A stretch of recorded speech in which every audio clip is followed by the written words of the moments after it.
तो आदाब, नमस्कार, गुड इवनिंग, सत श्री अकाल। एक बार फिर आप तमाम लोगों का स्वागत है क्राइम तक की कहानी के इस एपिसोड में। उम्मीद है पूरी फैमिली अच्छी होगी। आज कहानी कुछ और थी जो मुझे सुनानी थी, लेकिन हुआ कुछ अजीब। एक अजीब खबर आई, एक अजीब फैसला एनसीबी का।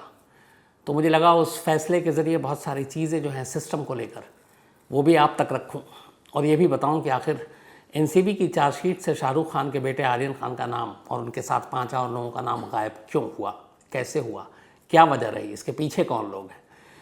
क्या शुरू में जब आर्यन खान को पकड़ा गया तब वो गलती थी, जब चार्जशीट में क्लीन चिट दी गई ये गलती है?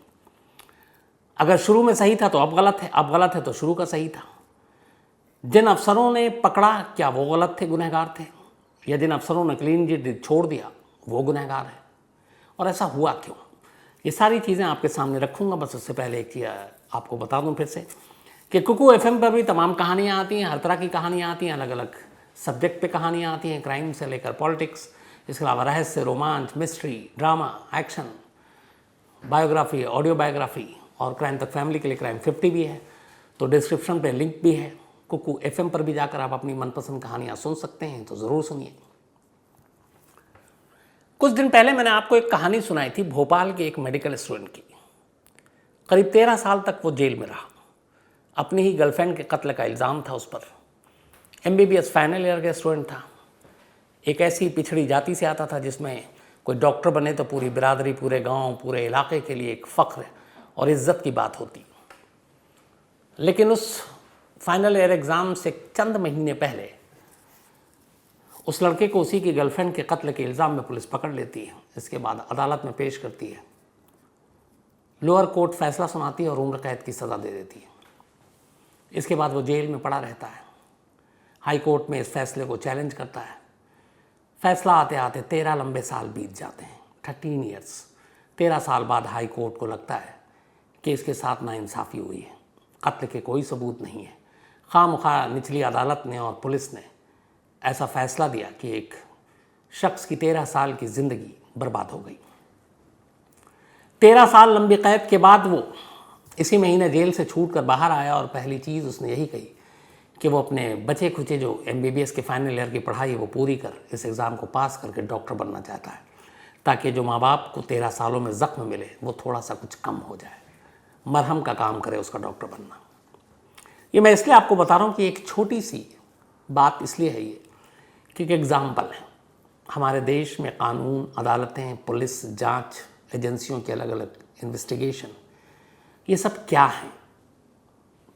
एक ज़रा सी गलती कैसे किसी इंसान की पूरी ज़िंदगी को बर्बाद कर देती है, और उसका नमूना देखने को मिला आज एनसीबी यानी इस देश में देश के लोगों को नशे से दूर रखने की जिस एजेंसी को जिम्मेदारी दी गई है उसका नाम है एनसीबी, नारकोटिक्स कंट्रोल ब्यूरो।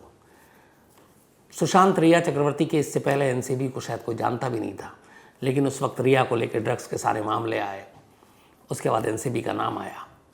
बाकी और एनसीबी को शोहरत बख्शी जब पिछले साल गांधी जयंती के दिन 2 अक्टूबर 2021 अचानक रात को खबर आती है कि शाहरुख खान के बेटे आर्यन खान समेत 20 लोगों को एनसीबी मुंबई की टीम ने ड्रग्स के साथ पकड़ा है। कहानी ये थी कि एक क्रूज़ मुंबई से रवाना होना था और उस क्रूज़ पे एनसीबी ने कहा कि मुखबिरों से खबर मिली कि कुछ लोग इस पे रेप पार्टी करेंगे, ड्रग्स लेंगे। और इसी के बाद समीर वानखेड़े की लीडरशिप में, चूँकि वो एनसीबी मुंबई के सबसे बड़े अफसर हैं, जॉइंट डायरेक्टर, क्रूज़ पे छापा मारा, तलाशी ली, और उस तलाशी में बहुत सारे लोग पकड़े गए। कुछ के पास से ड्रग्स मिले। उनमें एक था अरबाज मर्चेंट, कहते हैं आर्यन खान का दोस्त। उसके पास से 5-6 ग्राम गांजा मिला। आर्यन खान के पास से उस वक्त भी कोई ड्रग्स नहीं मिला, लेकिन साथ में था, उसे पकड़ा गया, लेकर आए। इसके बाद अगले 28 दिनों तक जो तमाशा हुआ वो सब ने देखा, आप लोगों ने भी देखा, हम सब ने देखा, हम मीडिया वालों ने भी उसको खूब दिखाया। कई चैनल तो ऐसे हैं जिन्होंने क्या क्या नाम नहीं दिए, नशेड़ी, गंजेड़ी, और यही आदत होती है, किसी एक खबर के पीछे हम सब इसी तरह पड़ जाते हैं। तो मैं अपने आप को भी पाक साफ दूध का धुला नहीं बताऊंगा। जब ऐसी खबरें होती हैं तो कोर्ट के आखिरी के जो फैसले आने उससे पहले शायद हम लोग अपनी राय कायम कर लेते हैं। बट इस केस में ना मैं किसी को क्लीन चिट दे रहा हूँ और न ये कह रहा हूँ कि कोई गुनहगार और कोई बेकसूर है। जो जैसे हुआ वैसे आपके सामने रखने की पूरी कोशिश करूँगा। तो 28 दिनों तक इसके बाद आर्यन खान और 20 लोग, मैं बार बार आर्यन खान इसलिए भी कह रहा हूँ कि ये केस शायद उस वक्त भी कुछ ना होता अगर इसमें से आप आर्यन खान का नाम हटा दें, तो फिर 19 लोगों का नाम क्या, उनके बाप का नाम क्या, शायद ही कोई जानता हो। शायद दूसरा जो नाम मशहूर हुआ वो अरबाज मर्चेंट का, वो भी इसलिए क्योंकि वो आर्यन खान का दोस्त, वरना किसी के बाप और उनका भी नाम क्या है किसी को याद भी नहीं है। शायद एनसीबी को ये बात पता थी कि एक बार एक बड़े बाप, एक मशहूर बाप के बेटे का नाम आएगा तो मीडिया में भी खबरें उसी तरह चलेंगी, और ये सच्चाई है, कड़वी सच्चाई है। तो चली, पूछताछ हुई, लोअर कोर्ट में भेजा गया, जमानत कैंसिल होती गई। 28 दिन तक आर्यन खान और बाकी लोग जेल में रहे। इसके बाद 28 दिन बाद जाकर कहीं हाई कोर्ट से ज़मानत मिली। इन 28 दिनों में हर मीडिया के कैमरे, रिपोर्टर मुंबई में, कभी एनसीबी के दफ्तर तो कभी उस जेल के बाहर दौड़ते रहे। मन्नत में एक उदासी छाई हुई थी, जो शाहरुख खान का घर है, वहाँ पे भी लोगों की भीड़। और 28 दिन के बाद जब आर्यन खान छूटा तो ऐसा लगा कोई जश्न, तो ये तमाम खुशियाँ, शाहरुख खान के फ़ैन, तो ये भी एक अलग तस्वीर थी। अब उसके बाद आपने जब किसी केस को पकड़ा तो ये होता है कि आपको चार्जशीट दाखिल करनी पड़ती है। यानी आपने किसी को पकड़ा तो फिर इसके अलावा उसके ऊपर चार्जेस क्या क्या, आरोप क्या क्या है, और उसके लिए कानून में एक फ़िक्स डेज़ होते हैं। जैसे आमतौर पे मर्डर वर्डर के लिए 90 डेज़ होते हैं। एनसीबी एक्ट्स में इसमें थोड़ा सा आपको एक्स्ट्रा टाइम मिल जाता है। तो एनसीबी को भी चार्जशीट दाखिल करनी थी। 2 अक्टूबर 2021 का केस था। 90 दिन के हिसाब से नवंबर, दिसंबर, जनवरी में करनी थी, लेकिन एनसीबी तय वक्त पर चार्जशीट दाखिल नहीं कर पाई। फिर वो कोर्ट मूव की और कोर्ट में जाकर कहा कि हमें कुछ और मोहलत दीजिए, 90 दिन और मांगे। कोर्ट ने कहा 90 दिन तो नहीं देंगे आपको, 60 डेज़ देंगे। इसके बाद कोर्ट ने 60 डेज़ और दिया चार्जशीट दाखिल करने के लिए। चार्जशीट की अदालत में बड़ी इंपॉर्टेंस होती है, क्योंकि उसी के बाद अदालत में ट्रायल शुरू होता है। जैसे पुलिस स्टेशन में एक एफआईआर की अहमियत होती है, जब तक एफआईआर नहीं तब तक कोई मुकदमा नहीं, वही हालत अदालत में चार्जशीट को लेकर है। जब तक चार्जशीट नहीं, मुकदमा नहीं, क्योंकि चार्जशीट है ही नहीं तो पता कैसे चलेगा कि क्या क्या चार्जेस लगे आप पे, कौन कौन से सेक्शन है, क्या क्या आपने जुर्म किया है। तो अदालत ने 60 दिन की और मोहलत दी एक्स्ट्रा। अब यहीं से अंदाज़ा लगता है कि पहली जो मोहलत थी 90 दिन या 120 दिन, उसमें एनसीबी चार्जशीट ही दाखिल नहीं कर पाई। और ये तभी होता है जब आपको कोई सबूत नहीं मिलता, क्योंकि पकड़ना, कस्टडी में रखना, जेल भेज देना, ये आसान काम होता है, लेकिन अदालत में फिर आपको प्रूफ करना होता है कि आपने इसको क्यों उठाया, इसके ऊपर चार्जेस क्या हैं, और उन चार्जेस के सपोर्ट में एविडेंस क्या क्या, सबूत क्या है। तो तय वक्त तक एनसीबी के पास कोई सबूत नहीं मिला। फिर मोहलत ली, 60 दिन बीत गए। उन 60 दिनों के बीत जाने के बाद अब एनसीबी को चार्जशीट दाखिल करनी ज़रूरी थी, और वही काम एनसीबी ने आज किया। आज एनसीबी ने एक प्रेस रिलीज़ जारी की है, जिसमें कुल 8 लाइनें लिखी हैं। कुल मिला के उस प्रेस रिलीज़ का मतलब ये है कि क्रूज ड्रग रैकेट केस में एनसीबी ने चार्जशीट दाखिल की है। कुल इसमें 20 अक्यूज थे, 20 आरोपी, 20। इनमें से 14 के खिलाफ चार्जेस फ्रेम किए गए हैं, और 6 को क्लीन, मतलब एक तरह से चार्जशीट से बाहर रखा जा रहा है, यानी कि क्लीन चिट दी जा रही है, क्योंकि उनके खिलाफ कोई सबूत नहीं मिले। और उन 6 नामों में से एक नाम आर्यन खान का है। अब जब ये खबर आई और एनसीबी की रिलीज़ आई तो मीडिया में, हर चैनल पे हड़कंप मचा, क्योंकि जिस इंसिडेंट को 1 महीने तक तमाशा बनाकर पेश किया गया, हर जगह चलाया गया, दिखाया गया, पता चला कि वो सब कुछ वाकई सिर्फ तमाशा था। क्योंकि यही कहेंगे, क्योंकि चार्जशीट में अब आर्यन खान को क्लीन चिट उसी एनसीबी ने दी है जिस एनसीबी की वजह से वो 28 दिनों तक जेल में रहा। अब सवाल यहाँ से उठता है कि क्या उस वक्त आर्यन खान को गलत गिरफ्तार किया गया, या अभी गलत तरीके से क्लीन चिट दी गई। कई चीज़ें हैं जो आपके सामने सिलसिलेवार रखूंगा। पहली चीज़, एक आम लोगों को, हम सभी को हिंदुस्तान में एक आम धारणा, एक सोच है कि यहाँ पे अदालत, पुलिस, कानून, इंसाफ, ये भी रुतबा और हैसियत देकर कदम उठाते हैं या फैसला करते हैं। एक आम आदमी अदालत में जाए अपनी ज़मानत के लिए तो उसे तारीख दी जाती है।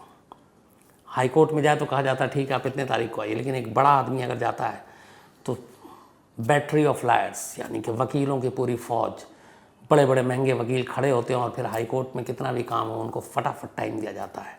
बेस्ट एग्जाम्पल सलमान खान का hit and run case lower court ने 5 साल की सज़ा सुनाई, अगले कुछ घंटे में हाई कोर्ट में सुनवाई की अपील की गई, सुनवाई हो भी गई और रात होते होते ज़मानत भी मिल गई।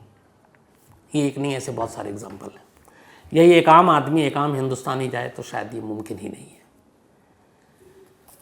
तो अब यहाँ पे ये है कि पूरा इस केस में आर्यन खान को क्लीन चिट क्यों मिली और गुनहगार कौन है।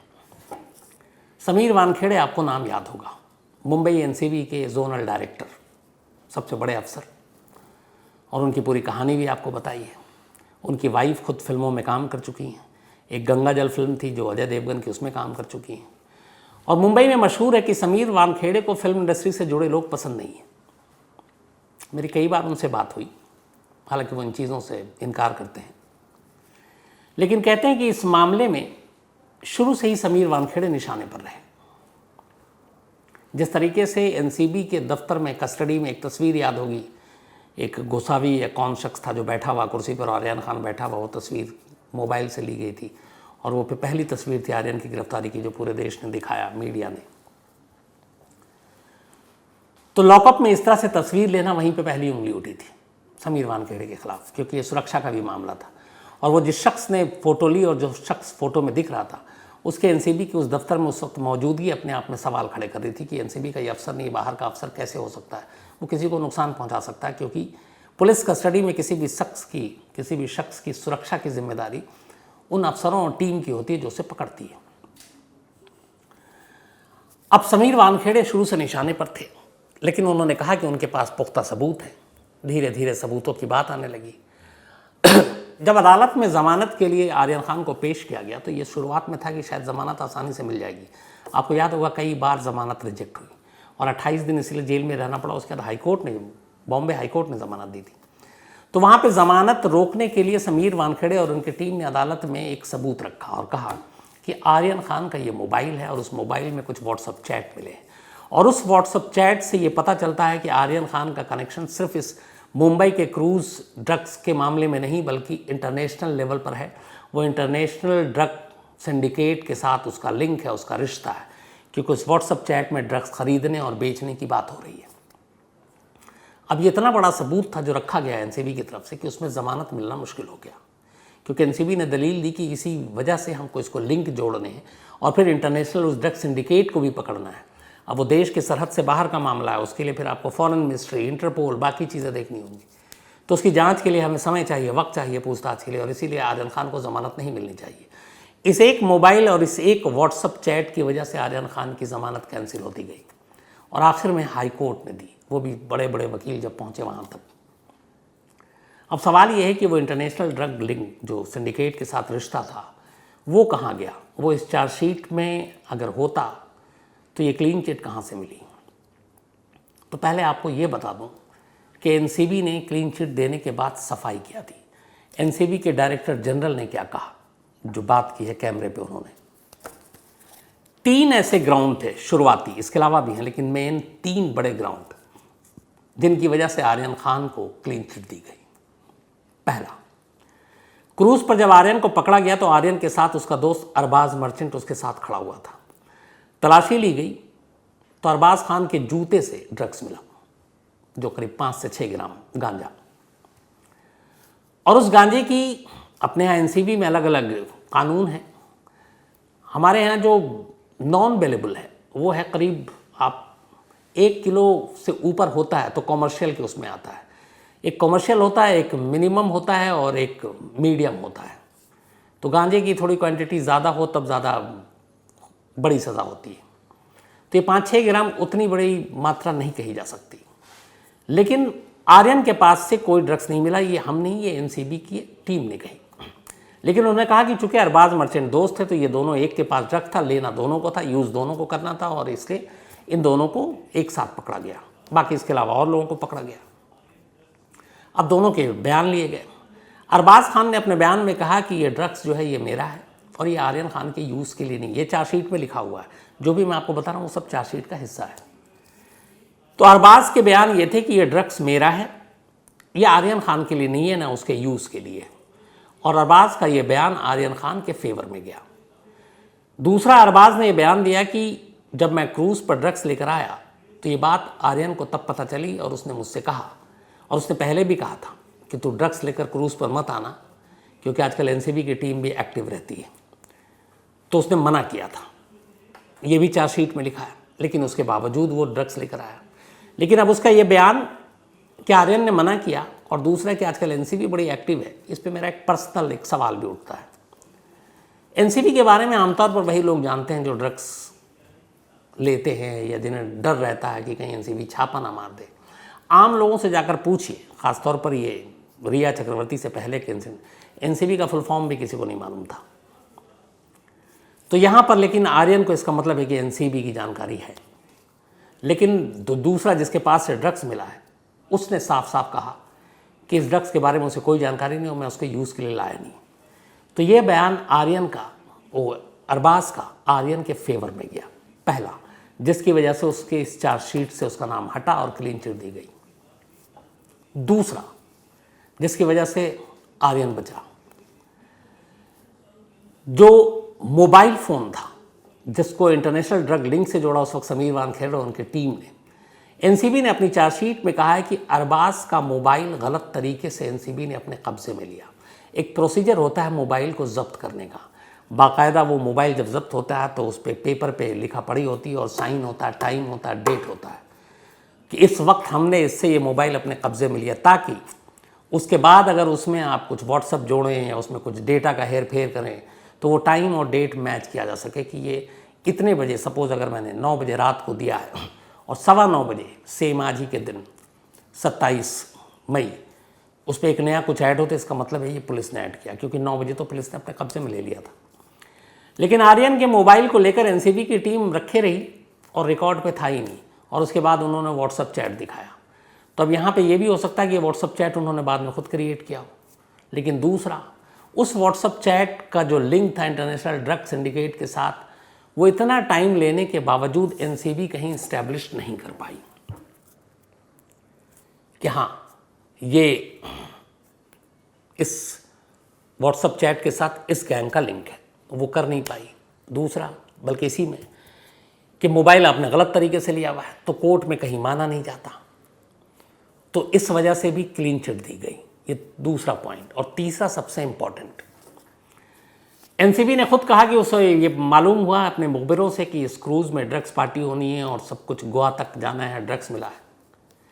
20 लोगों को पकड़ा, 20 में से एक का भी एनसीबी ने मेडिकल टेस्ट नहीं कराया, जिससे ये पता चल सके कि किस किस ने ड्रग्स ली और किस किस ने नहीं लिया। अब ये अमूमन कम होता है कि अगर किसी को ड्रग्स के मामले में आप पकड़ते हैं और उसका मेडिकल ना कराएं, क्योंकि एक ख़ास वक्त होता है, इवन अल्कोहल में भी, कि अगर आप उतने घंटे में आप उसका टेस्ट कराते हैं तो आपके ब्लड में वो अल्कोहल या वो ड्रग्स मिल जाएगा। तो उससे एक बड़ी आसान सी चीज़ हो जाएगी कि भाई ये ड्रग्स लेता है, ये देखिए मेडिकल रिपोर्ट, इसमें हमारा तो कोई हाथ नहीं है। बट समीर वानखेड़े और उनकी टीम ने यहाँ पे सबसे बड़ी गलती की, उन्होंने आर्यन समेत किसी का भी मेडिकल टेस्ट नहीं कराया। अब क्यों नहीं कराया है वो जाने, लेकिन चार्जशीट ने इसको सबसे बड़ा आधार माना और कहा कि आर्यन खान के पास से ना तो ड्रग्स मिला, ना आर्यन खान का मेडिकल हुआ जिससे ये साबित हो सके कि वो ड्रग्स लेता है, उसके खून में ही नहीं, क्योंकि ड्रग्स का तो टेस्ट ही नहीं हुआ।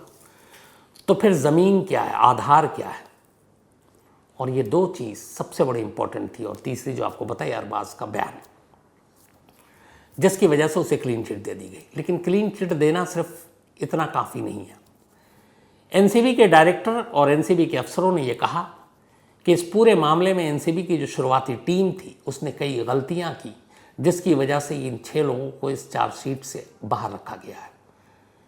उनसे पूछा गया, बाकायदा हमारे रिपोर्टर ने पूछा, हमारे रिपोर्टर तंसीम हैदर ने डायरेक्टर जनरल से बात की जो एनसीबी के हैं, तो उनका ये कहना था, अरविंद ओझा ने भी बात की एक फ़ोन पे, तो कहना ये था कि अगर ये गलती ना करती एनसीबी की शुरुआती टीम तो हम बाद में दूसरी टीम क्यों बनाते हैं? दिल्ली एनसीबी के हेडक्वार्टर से एक स्पेशल एसआईटी टीम क्यों बनाते और क्यों वो उसकी जांच करती, जिसको लीड किया था संजय सिंह ने? इसलिए कि शुरुआती तौर पर ये जांच में गलतियां हुई थी और इसीलिए सेकंड टीम आई और इसी सेकंड टीम ने ये चार्जशीट दाखिल की है जिसमें आर्यन खान और 5 लोगों को बरी किया गया है। तो एनसीबी खुद मान रही है इस बात को कि गलती की है। अब यहां तक तस्वीर साफ है, लेकिन अब सबसे बड़ा सवाल कि उन 28 दिनों तक 6 बेकसूरों को, आर्यन समेत, नशेड़ी गंजेड़ी हर नामों से नवाज दिया गया। क्या एनसीबी इसके लिए जिम्मेदार नहीं है? क्या ऐसे और केसेस नहीं है जिसमें इसी तरीके से बेकसूर और बेगुनाह लोगों को फंसाया जाता है? यहाँ तो चलो आर्यन खान है इसलिए बात भी हो रही है और स्टोरी भी दिखा रहे हैं मीडिया में। एक अनजान गुमनाम आम गरीब शख्स जिसको इसी तरह पकड़ा जाए और फिर इसी तरह चार्जशीट में नाम ना हो और बाद में कहें बेकसूर है, अदालत तक का तो हम फैसला दे चुके हैं, तो उसकी जो ज़िंदगी उतने दिनों तक बर्बाद हुई, जो लोगों में ये लगा कि एक बार तो ठप्पा लग गया तो पड़ोसी भी कहेंगे यार ये नशेड़ी है गंजेड़ी है, उसकी उस बर्बादी के लिए कौन जिम्मेदार है? सिर्फ ये कहना कि जांच पहली वाली टीम ने सही किया दूसरी ने ईमानदारी से कर दिया, ये कह के बचा नहीं जा सकता। सवाल यहाँ पर यह है कि अगर आर्यन खान और उसके 5 लोगों को जिनको बरी किया गया है उनकी गिरफ्तारी उस वक्त गलत थी, तो क्यों गलत थी? फिर इसके पीछे कोई साजिश है क्या? समीर वानखेड़े ने क्या जानबूझकर आर्यन खान को फंसाया इस मामले में ताकि इस केस को हाईलाइट किया जा सके और इस केस को हाईलाइट करने के बाद पैसे कमाए जा सकें? क्योंकि एक इल्ज़ाम ये भी आया था कि करीब 20 या 30 या 40 करोड़ रुपए में आर्यन खान की रिहाई की डील हो रही थी शाहरुख खान की सेक्रेटरी के साथ, वो बात बनी नहीं। तो ये हो सकता है। और क्यों हो सकता है? आप लोगों की जहन में एक चीज़ अभी भी ताज़ी होगी कि जब एंटीलिया में बॉम्ब रखने का वो की साजिश रची गई मुकेश अंबानी के घर के बाहर, सचिन वाजे जो उस वक्त इंस्पेक्टर, वही पकड़े गए और फिर यह खुलासा किया एनआईए ने, नेशनल इन्वेस्टिगेशन एजेंसी ने, कि इसलिए किया गया ताकि इसके ज़रिए एक तो नाम कमाया जाए, शोहरत कमाया जाए, तो दूसरा कुछ अंबानी साहब से दान दक्षिणा भी मिल जाए। तो ये होता है, तो पुलिस वाले इन्वॉल्व होते हैं और एंटीलिया केस इसकी एक ताज़ा मिसाल है। तो यहाँ पर भी पैसे कमाने, नाम कमाने, मीडिया में आने, फेमस होने के लिए किसी बेकसूर को, बेगुनाह को आपने फांस दिया और हर तरफ से पब्लिसिटी भी ले ली। ये पहला। और अगर ऐसा नहीं है, वाकई आर्यन खान गुनहगार है, तो फिर सवाल है कि उसे अब क्यों छोड़ा जा रहा है? क्या प्रेशर है शाहरुख खान की तरफ से या कहीं और ऊपर से? पॉलिटिकल प्रेशर है शाहरुख खान के जानने वाले नेताओं की तरफ से या खुद एनसीबी के अंदर के लोगों की तरफ से? क्योंकि इन दोनों चीज़ों में से एक चीज़ तो तय है कि एक चीज़ हुआ और एक नहीं हुआ है। अगर आर्यन खान बेकसूर है तो फिर उसको फंसाने की साजिश किन किन लोगों ने की, क्यों की, इसकी जांच होनी चाहिए और जो कल्प्रिट हैं उनको सज़ा होनी चाहिए। और अगर वो वाकई बेकसूर नहीं है, गुनहगार था, तो अब चार्जशीट में उसका नाम क्यों हटाया गया, इसके ऊपर भी बात करनी चाहिए कि आखिर ऐसे कौन कौन से, अब आपको अचानक अक्टूबर के बाद लग रहे हैं कि ये जो सबूत हैं ये सारे नहीं थे और उस वक्त ये सारे सबूत थे, तो इस पर भी जांच होनी चाहिए। और सबसे बड़ी बात ये कि इस पूरे सेंटर में समीर वानखेड़े हैं, क्योंकि जोनल डायरेक्टर वही थे जब ये केस हुआ, उन्होंने ही कहने पे रेड मारी गई, उन्हीं की कहने पे इंट्रोगेशन हुआ, उन्हीं की कस्टडी में आर्यन खान था।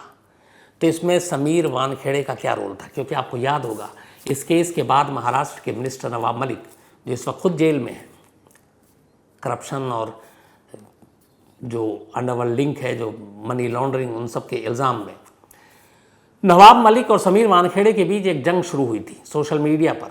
और उस जंग में नवाब मलिक ने बड़े इल्ज़ाम लगाए थे समीर वानखेड़े की नौकरी को लेकर, समीर वानखेड़े की कास्ट को लेकर, उनके रिलीजन को लेकर, उनके बर्थ सर्टिफिकेट को लेकर, इवन उनकी शादी, दूसरी शादी को लेकर, उनके कौन कौन से रेस्तरां हैं, ज़मीन है, उनके करप्शन, हर चीज़ को लेकर, उनके महंगे कपड़ों को लेकर। तो वो सब कुछ चला, जिसके बाद समीर वानखेड़े को उस वक्त जांच से हटा भी दिया गया। लेकिन क्या उन इल्ज़ामों में वाकई सच्चाई है? क्योंकि अब जिस तरीके से चार्जशीट सामने आई है तो कहीं ना कहीं नवाब मलिक अब ये कह सकते हैं कि देखो मैंने गलत नहीं कहा था। कुल मिलाकर बात एक इंडिविजुअल, 2 इंडिविजुअल, 3 की नहीं है, बात एक एनसीबी जैसे ऑर्गेनाइजेशन की, एजेंसी की है, जो इतनी बड़ी एजेंसी है जिसके ऊपर देश में ड्रग्स को रोकने, नशे को बढ़ावा देने वाले लोगों के खिलाफ कार्रवाई करने, इससे जुड़े हुए लोगों को पकड़ने, उसकी जिम्मेदारी है। लेकिन अगर खुद इस एजेंसी के ही साख पे बट्टा लग जाए, इस एक केस से आप यकीन मानिए एनसीबी आने वाले टाइम में अगर किसी बड़े शख्स को या किसी ऐसे लोगों पर हाथ डालती है तो आम लोग यही कहेंगे, यार ये कमाने के लिए कर रहे हैं, फंसाने के लिए कर रहे हैं, और ये छूट जाएंगे क्योंकि आपने अपनी साख खुद ख़राब कर ली। आज के बाद एनसीबी जब भी ऐसे किसी हाई प्रोफाइल केस पे हाथ डालेगी तो लोग उसे शक की निगाह से देखेंगे, और एनसीबी को अपने दामन पे लगे इस दाग को धोना इतना आसान नहीं होगा। चाहे वो लाख सफाई दे कि हमने तो चार्जशीट में कानून के हिसाब से अगर जो मिला, जो बेकसूर था उसे छोड़ दिया, जो गुनहगार 14 जो हैं उनके खिलाफ चार्जशीट दाखिल कर दी, ये इससे सफाई नहीं हो पाएगी।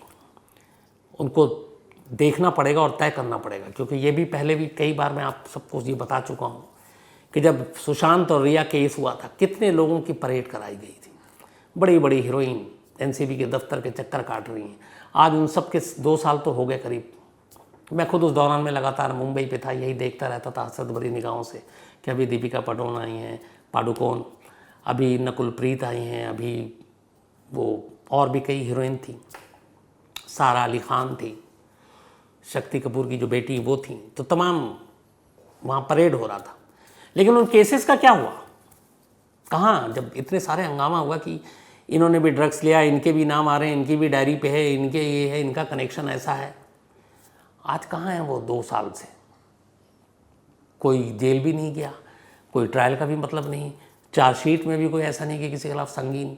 तो ये सब तमाशा कब तक सिर्फ मीडिया और पब्लिसिटी के लिए ही एजेंसियां काम करेंगी, ये भी देखना पड़ेगा। तो मुझे लगता है कि इस केस से शुरुआत हो सकती है और उसमें जो भी कल्प्रिट है, चाहे वो समीर वानखेड़े हों या फिर कोई और हो, अगर गुनहगार हैं तो एक्शन लिया जाना चाहिए। और अगर लगता है कि इस चार्जशीट के साथ बेईमानी की गई है तो यहाँ पे भी इसकी जांच होनी चाहिए, क्योंकि दोनों ही चीज़ें ईमानदारी से होनी चाहिए, दोनों तराजू के 2 पल्ले में इंसाफ बराबरी के साथ होना चाहिए। तो यहाँ जो बेकसूर है तो ठीक है, जो गुनहगार है उसको सज़ा देनी चाहिए। कहानी कुछ और सुनानी थी, मैंने आपसे कहा था, लेकिन ये अचानक आया तो, और इसके ऊपर इतनी सारी बातें पहले भी की थी, लेकिन जैसा बताया फिर से वही रिपीट करूँगा। 3 चीज़ें जिसने आर्यन को बचाई थी। एक, मोबाइल इलीगल तरीके से रखना एनसीबी का। दूसरा, अरबाज का बयान कि ये ड्रग्स मैंने आर्यन के लिए नहीं लिया था। और तीसरा, मेडिकल चेकअप ना कराना। और ये बात मुझे याद है, जब ये पकड़ कर ले गए थे उसके 2-3 दिन के बाद वारदात बना रहा था, तो ये सवाल तब भी वारदात में मैंने उठाया था कि इनका मेडिकल टेस्ट क्यों नहीं कराया, क्योंकि आसानी से पता चल सकता था कि ये इन्होंने ड्रग्स लिया कि नहीं लिया, लेकिन वो नहीं कराया गया। और ये तभी सब चीज़ें होती हैं जब पूरा मामला घालमेल का होता है। तब मुझे लगता है, हालांकि हाँ, इस पूरे मामले के बाद समीर वानखेड़े से बात करने की कोशिश की, और क्या चार्जशीट में उसका नाम नहीं है, उसको क्लीन चिट दे दी गई है, तो आपका क्या कहना है? तो समीर वानखेड़े ने सिर्फ इतना ही कहा कि सॉरी, मैं अब एनसीबी में नहीं हूँ और इसलिए मैं इस पर कुछ नहीं कहना चाहता। तो जाहिर है कि आज के इस फैसले से, चार्जशीट में आर्यन खान का नाम न होने से समीर वानखेड़े परेशान होंगे, और उनकी परेशानी शायद बढ़ सकती है अगर इस पूरे मामले में जांच एनसीबी की टीम के अफसरों की ही की जाए और फिर ये पता लगाया जाए कि इसमें गुनहगार कौन है। तो चूँकि लीडर वही थे तो कहीं ना कहीं उंगली उठेगी। तो कहानी ख़त्म करूँ उससे पहले अपना वही सिलसिला, आज काव्या श्री, इनका जन्मदिन है, तो हैप्पी बर्थडे काव्या, बल्कि बिलेटेड हैप्पी बर्थडे। और अमित प्रसाद जी की बिटिया है, उन्होंने भेजा है। इसके अलावा मयूरेश गवाली, इनका भी जन्मदिन है, हैप्पी बर्थडे मयूरेश। और ऋषिकेश गवाली इनके भाई, उन्होंने भेजा है। साथ ही दीपिका मुंज और लॉरिश कुमार, इनकी एनिवर्सरी है, तो आप दोनों को बहुत बहुत बधाई। और उत्तर और उत्कल प्रधान जी ने भेजा है। इसके अलावा प्रतिभा और राहुल धारा, इनकी भी एनिवर्सरी, तो आप दोनों को भी बहुत बहुत बधाई। साथ ही वैष्णवी तमारकर, इन्होंने मेल लिखा और वैष्णवी ने पूछा है कि एक अच्छे जर्नलिस्ट के अंदर क्या क्वालिटी होनी चाहिए। अच्छा सवाल है ये। प्रोफेशनल और पर्सनल दोनों आपको शॉर्ट में बता देता हूँ। प्रोफेशनली तो ये कि एक अच्छा जर्नलिस्ट होने के लिए आपको अच्छा लिखना आना चाहिए, आपको अच्छा बोलना आना चाहिए, और बाकी चीज़ें फील्ड में आप सीख जाते हैं कि कैसे सोर्स बनते हैं, किस बीट पे क्या ज़रूरत पड़ती है, तो वो धीरे धीरे आप वक्त के साथ सीखते हैं। जैसे मैं भी आज भी सीख ही रहा हूँ। लेकिन हाँ, एक अच्छा लिखना, स्क्रिप्ट कैसे अच्छे लिखते हैं, कैसे बोलते हैं, ये ज़रूरी है। और न्यूज़ सेंस, आपको न्यूज़ के इर्द गिर्द हमेशा हर वक्त, अगर आप हर दिन 2-3-4 अखबार भी पढ़ लें तो शायद पूरी दुनिया की खबर आप तक होगी, तो उससे आप आधे जर्नलिस्ट तो यूं ही बन जाते हैं। बाकी अगर आप बेहतर लिखते हैं और बोलते हैं तो वो बेहतर और भी होता जाएगा। बाकी प्रोफेशनली, इसके अलावा पर्सनली, एक अच्छे जर्नलिस्ट को अपनी इमेज बहुत साफ़ सुथरी रखनी चाहिए। कोशिश करनी चाहिए कि कोई भी स्टोरी करे उसको क्रॉस चेक जितनी बार कर सके करे, ताकि कभी गलत फैक्ट्स, गलत सूचनाएं इधर उधर ना जाएं। और कभी इमोशनल होकर या कभी बहुत ज़्यादा उत्तेजित होकर कोई फैसला नहीं करना चाहिए जो आपकी खबरों पे जिसका असर पड़े। जो सच है बस वही सच दिखाए। यही बेसिक चीज़ें होती, बाकी को और ज़्यादा किसी बड़े ज्ञान की ज़रूरत। विवेक कुमार साहब हैं, हमारे क्राइम तक फैमिली मेंबर हैं, और बहुत बहुत बधाई विवेक जी, ये CBI में सब इंस्पेक्टर बन गए हैं और पक्का आपसे मुलाकात होगी। और मेरी तमाम शुभकामनाएं आपके लिए। CBI इस देश की प्रीमियम एजेंसी है, बहुत सारे केस लटके हुए हैं, अभी सुशांत वाली फाइल वहीं दबी हुई है।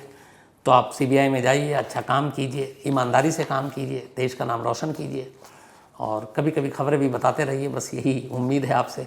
तो ऑल द बेस्ट विवेक।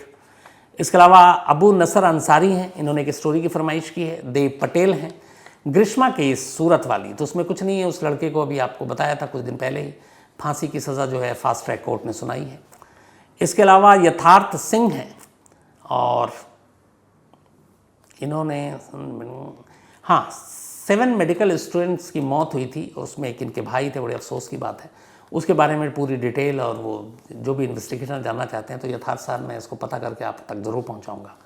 इसके अलावा अली दानिश हैं, और दिनेश कार्तिक की कहानी सुनना चाहते हैं।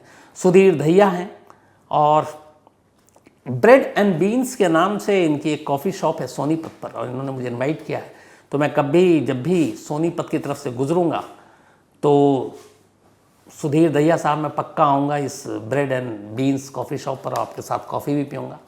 और हमारी क्राइम तक फैमिली मेम्बर भी बहुत जो ट्रैवल करती है दिल्ली से लेकर उधर, तो कभी गुजरना हो तो आप भी सुधीर दहिया साहब के पास जाइए, bread and beans coffee shop, और इनके साथ कॉफ़ी पीने का मज़ा लीजिए। जवाहर चौबे हैं, इसके अलावा मनीष कुमार जायसवाल हैं, थैंक यू सो मच आपके मेल के लिए। और स्टोन मैन की कहानी सुनना चाहते हैं जो मैं सुना चुका हूँ। इसके अलावा देवाशीष उपाध्याय एक स्टोरी की फरमाइश की है, ललित कोहली ने भी की है एक स्टोरी की फरमाइश, निशांत और योगेंद्र वाजपेयी जी ने भी एक स्टोरी की फरमाइश की है। इसके अलावा दिव्या पंचोली हैं, आशिकुल हक हैं, मोहम्मद मारूफ हैं, नागासाकी हिरोशिमा वाली स्टोरी सुनना चाहते हैं, वो दोनों मैं सुना चुका हूँ। इसके अलावा रवि राय हैं, उपेंद्र मल्ला हैं नेपाल से। इसके अलावा माधव सबाले हैं, नजीब JNU स्टूडेंट की कहानी सुनना चाहते हैं जो मिसिंग है। प्रियंका शर्मा है, एक स्टोरी की फरमाइश की है वेस्ट बंगाल की, तो जल्दी सुनाता हूँ। इसके अलावा शलभ थापा हैं, और इनकी मम्मी बीमार है, तो ऊपर वाला उन्हें जल्द से जल्द अच्छा कर दे, यही हम सबकी दुआ है। And thank you so much Shalabh साहब मेल लिखने के लिए। राजा हिसारिया जी हैं, इसके अलावा गौतम सिंह हैं UP से। तो आप तमाम लोगों का शुक्रिया, और जो भी कहानी की आपने फरमाइश की है वो जल्दी पूरी करूँगा। आज कहानी में इतना ही, अब आपसे मुलाकात होगी कल रात 9 बजे किसी नई कहानी के साथ। तब तक अपना ख्याल रखिएगा। Thank you very much.